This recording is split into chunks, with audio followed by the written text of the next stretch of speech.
दोस्तों, उपराष्ट्रपति चुनाव से ठीक 3 दिन पहले एनडीए में भयंकर अविश्वास का माहौल है। हालत ये हो गई है कि उपराष्ट्रपति चुनाव को लेकर के चर्चा करनी थी, उसको लेकर के नड्डा के घर पे एक डिनर बुलाया गया था और अब भाजपा को वो डिनर भी कैंसिल करना पड़ गया है। और इधर एनडीए में अविश्वास के हालात देखने के बाद अमित शाह को विपक्षी सांसदों को फोन करना पड़ रहा है।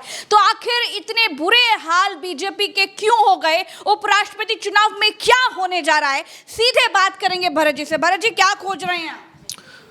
प्रज्ञा जी, इस जो खबर आप बता रही हैं, बहुत बड़ी खबर ये निकल कर आ रही है। आप इसमें दिखाइए, मैं अखबारों की हेडलाइन सबसे पहले दिखाना चाहता हूं प्रज्ञा जी। पहली हेडलाइन आप देखिए, पहली हेडलाइन है जिसमें लिखा है जेपी नड्डा ने एनडीए सांसदों की डिनर पार्टी रद्द की। कहा पंजाब समेत दूसरे राज्यों में बाढ़ के हालात हैं जिस वजह से हमने ऐसा किया। अभी बताता हूं बाढ़ की बात मैं आपको। दूसरे अखबार की हेडलाइन है, कहते हैं उपराष्ट्रपति चुनाव पर तैयारी तेज, कांग्रेस करेगी अहम बैठक। जेपी नड्डा ने एनडीए सांसदों के डिनर को जो है वो रद्द कर दिया है।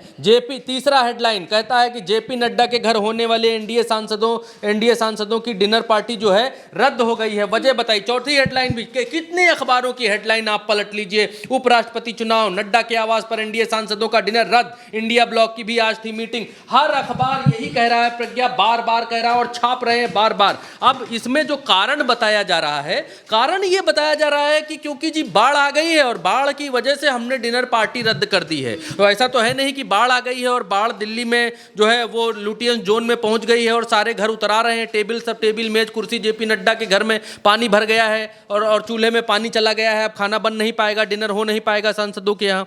ऐसा तो है नहीं भाई। पंजाब में बाढ़ आई है तो आपने उपराष्ट्रपति पद के चुनाव के लिए जो डिनर होना है, जिसमें आपको सांसदों को भरोसे में लेना है, जिसमें ये बतलाना है कि कोई हिले ना, कोई डिगे ना, कोई इधर न जाए, कोई उधर न जाए, हम लोगों को साथ रहना है, यही बताना है ना डिनर में, यही बताना है। और डिनर रद्द कर दिया गया। तो इसका मतलब यही है कि भयंकर अविश्वास की भावना है। और प्रज्ञा जी, ये वही भारतीय जनता पार्टी है, मैं बहुत दूर नहीं जाऊंगा, जिस बाढ़ को हवाला देते हुए भारतीय जनता पार्टी उपराष्ट्रपति पद के चुनाव के लिए नड्डा के घर होने वाले डिनर को रद्द कर रही है, जिस बाढ़ का हवाला देके, उसी भयंकर भीषण बाढ़ के दौरान ये लोग बिहार में एसआईआर कर रहे हैं। बिहार में लोग कोसी की बाढ़ के बावजूद अपना फार्म भरने के लिए आ सकते हैं, अपना फार्म भर सकते हैं। यही पार्टी ये कहती है कि बाढ़ से कुछ नहीं होगा, 2 महीने में एसआईआर महीने भर में हो जाएगी, सब हो जाएगा। और यही पार्टी अपना डिनर रद्द कर देती है, कहती है उसमें सांसद आ नहीं पाएंगे, बाढ़ के हालात हैं। सांसद नाव लिए घूम रहे हैं क्या पंजाब के भीतर? प्रज्ञा जी, सांसद बाढ़ में खोपड़ी तक घुसे हुए हैं क्या, दलदल में फंसे हुए हैं जो नहीं आ पा रहे हैं? वोटर अपना वोट प्रूफ करने के लिए एसआईआर कराने तो बिल्कुल साफ सकता है प्रज्ञा जी। वोटर एसआईआर कराने के लिए इसी बाढ़ के बीच में जा सकता है, एसआईआर करा सकता है। सांसद नड्डा के घर में भोजन खाने, डिनर खाने, 56 भोग उड़ाने, जलेबी खाने नहीं आ पा रहे हैं क्योंकि बाढ़ आई है। रीजन आप देख रही हैं, कितना भयंकर रीजन, लॉजिक दिया है। और ये वही पार्टी है, एक चीज और कहूंगा प्रज्ञा जी, ये वही पार्टी है जिस पार्टी ने घोर कोरोना काल में बंगाल के भीतर नरेंद्र मोदी ने रैलियां नहीं छोड़ी थी। ये वही पार्टी है प्रज्ञा जी कि जब जल रहा था आपका नॉर्थ ईस्ट, उस समय नरेंद्र मोदी जाकर अमेरिका में प्रोग्राम कर रहे थे। ये वही पार्टी है जो किसी चीज के लिए नहीं रुकती है, आंधी आए, तूफान आए, जलजला आए, कुछ भी आए, रुकती नहीं है, अपने काम नहीं रोकती है। लेकिन आज का ये डिनर क्यों कैंसिल हो गया? ये बड़ी बात है। पंजाब में बाढ़ आई है। वाह वाह वाह, बहुत तगड़ा लॉजिक है, बहुत भयंकर रीजन दिया है। जो प्रधानमंत्री नरेंद्र मोदी चीन से, जापान से लौटने के बाद पंजाब एक बार झांकने नहीं जा पा रहे हैं कि बाढ़ आई हुई है तो हालात कैसे हैं, उनको, उनके सांसदों को इतनी चिंता है कि वो डिनर नड्डा ने बुलाया। और इतनी हिम्मत हो गई कि नड्डा ने डिनर बुलाया है और सांसद डिनर में नहीं आ रहे हैं। इतनी बड़ी हिम्मत जिस पार्टी के भीतर एनडीए दल का नेता नहीं चुना गया, पहले एनडीए दल के नेता चुने गए, भारतीय जनता पार्टी के संसदीय दल का नेता जिस पार्टी के भीतर नहीं चुना गया, बाद में चुना गया, उस पार्टी में इतनी हिम्मत हो गई है कांग्रेस सांसदों की कि जो बाढ़ के कारण नहीं, पंजाब के नहीं आ पा रहे हैं, चलिए भी मान लिया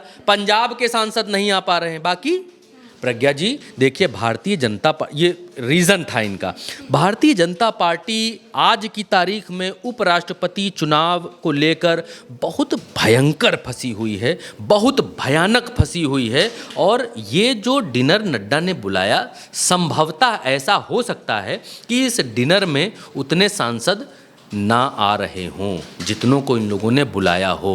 और अमित शाह ने आज जब अखिलेश यादव के सांसद को फ़ोन कर दिया, तब लोगों के दिमाग की घंटी और बजी कि राजीव राय को फ़ोन कर रहे हैं अमित शाह, हैप्पी बर्थडे बोल रहे हैं, जन्मदिन की बधाई दे रहे हैं। ये क्या माजरा है जी? ये तो मतलब सूरत पश्चिम इसका कनेक्शन क्या देख रहे हैं? एक तरफ एनडीए का जो डिनर था उपराष्ट्रपति चुनाव को लेकर के बड़ा महत्वपूर्ण था, ये जेपी नड्डा के घर पे, ये कैंसिल हुआ, और दूसरी तरफ अमित शाह राजीव राय को फोन कर रहे हैं और जन्मदिन की बधाई दे रहे हैं। इन दोनों का कनेक्शन क्या है भरत जी? साफ है, बिल्कुल साफ है। इसमें तो कोई दो राय ही नहीं है, इसमें तो कोई दो राय नहीं है कि हमारे पास समर्थन नहीं है, हमारे पास उतने लोग नहीं है जितने चाहिए। जितने लोग चाहिए उतने लोग नहीं हैं भाई, तो इसीलिए तो दूसरों को फोन किया जा रहा है और कारण देखिए ढूंढे जा रहे हैं। हैप्पी बर्थडे टू यू जी। मैं तो आपसे भी कहता हूं कि इस समय अगर सांसदों के लड़के का मुंडन, ब्याह, तिलक, बरहों, छदना, मुंडन और छह दरेती, कन्या पूजन और विदाई समारोह कुछ भी किसी सांसद के घर में है, तो आज की तारीख में भारतीय जनता पार्टी ऐसी अवस्था में है कि बात करने का वजह ढूंढ रही है कि कैसे बात की जाए विपक्ष के सांसदों से, किसी वजह के थ्रू बात कर ली जाए। और अगर किसी के घर में मुंडन छदना विदना है सांसद के घर पर, तो अभी फेसबुक पर डाल दे, अमित शाह जी फ़ोन कर लेंगे कि भैया छदना की बहुत बहुत बधाई हो आपको, हमने सोचा बधाई दे दें। तो जैसे प्रधानी का चुनाव होता है उस स्तर तक ये उपराष्ट्रपति पद का चुनाव उतर आया है। कारण मैं आपको बताता हूँ, ज़्यादा वक्त नहीं लूँगा प्रज्ञा जी आपके दर्शकों का। कारण ये है कि जहाँ से भारतीय जनता पार्टी को मजबूती मिल रही थी, जहाँ से भारतीय जनता पार्टी की सरकार चल रही है नायडू के ज़रिए, नायडू साउथिज्म में फंस गए हैं। नायडू के सामने बहुत बड़ा धर्म संकट आ गया है। धर्म संकट ये आ गया है कि बी सुदर्शन रेड्डी जो उपराष्ट्रपति पद के विपक्ष के उम्मीदवार हैं वो तेलुगु भाषी हैं। तो अब जो विपक्ष है वो भी साउथ का ये कह रहा है कि हम नायडू को क्यों मनाएं जी, नायडू तो क्षेत्रीयता के नाते ही उनको आना पड़ेगा, नायडू को तो तेलुगुलिज्म के नाते आना पड़ेगा, नायडू को तो तेलुगु भाषी होने के नाते आना पड़ेगा, नायडू को तो अपने आदमी को सपोर्ट करने के नाते आना पड़ेगा, हम क्यों कहें। और नायडू भी फंसे हुए हैं। अगर नायडू अपने राज्य के उम्मीदवार का समर्थन नहीं करते हैं, तेलुगु भाषी लोग, आंध्र के लोग, तेलंगाना के लोग बहुत कोमल हृदय के लोग हैं प्रज्ञा जी। ये ऐसे लोग हैं जो हीरो के ऊपर जब पिक्चर नई आती है तो हीरो को माला पहनाते हैं, इतना श्रद्धा भाव रखते हैं, मन के बहुत कोमल हृदय के लोग हैं। तो अगर नायडू अपने ही व्यक्ति जो कि उपराष्ट्रपति, जो किसी पार्टी का नहीं है, जो तेलंगाना का एक आंध्रा का एक व्यक्ति जो कि उपराष्ट्रपति बन सकता है, नायडू सपोर्ट करेंगे तो बन सकता है, ये भावना लोगों में जागृत हो गई है। तो अपने बीच का आदमी अगर राष्ट्रपति बन रहा है तो साउथ के भीतर खुश हैं लोग, तेलुगु भाषी जो लोग हैं वो खुश हैं। और अगर ये संदेश विपक्ष वहाँ पर देगा, इस चुनाव में नहीं, अगर इस चुनाव में हार जीत कुछ भी हो, इस चुनाव के बाद जो चुनाव आने वाला है उसमें अगर विपक्ष ये संदेश देगा कि देखो नायडू ने अपने ही तेलुगु भाषी व्यक्ति को जीतने में इसने लंगड़ी मार दी थी, इनने नहीं जीतने दिया था भैया, ये देखिए ये हैं नरेंद्र मोदी के खूंटे से बंधे हुए आदमी, ये हैं जिनको मोदी के आगे तेलुगु आदमी दिखाई नहीं दे रहा, ये है जिनको आंध्र प्रदेश का आदमी दिखाई नहीं दिया, ये हैं जब मौका आया कि यहाँ का कोई आदमी बड़े पद पर जाकर बैठ सकता था तब ये हैं इन्होंने लंगड़ी मारी। तो ये बहुत बड़ा जंजाल तैयार हो जाएगा नायडू के लिए और नायडू ये बात समझ रहे हैं। और तीसरी बात मैं आपको बता दूं, 11 रेड्डी सांसद हैं आंध्रा और तेलंगाना मिला के, तो ये रेड्डी बंधुओं की भी अंतरात्मा जागृत हो सकती है। तो बहुत बुरी हालत में भारतीय जनता पार्टी है। और बिल्कुल मैं फिर से दोबारा कहता हूँ, हम उल्टा चश्मा यूसी या भरत यादव हम इस बात को बिल्कुल नहीं कह रहे हैं कि इंडिया ये चुनाव जीत गया, बाजी खत्म हो गई, पलट गई। नहीं नहीं, ये प्रेस्टीज का चुनाव बन गया है, भारतीय जनता पार्टी की प्रेस्टीज का चुनाव बन गया है।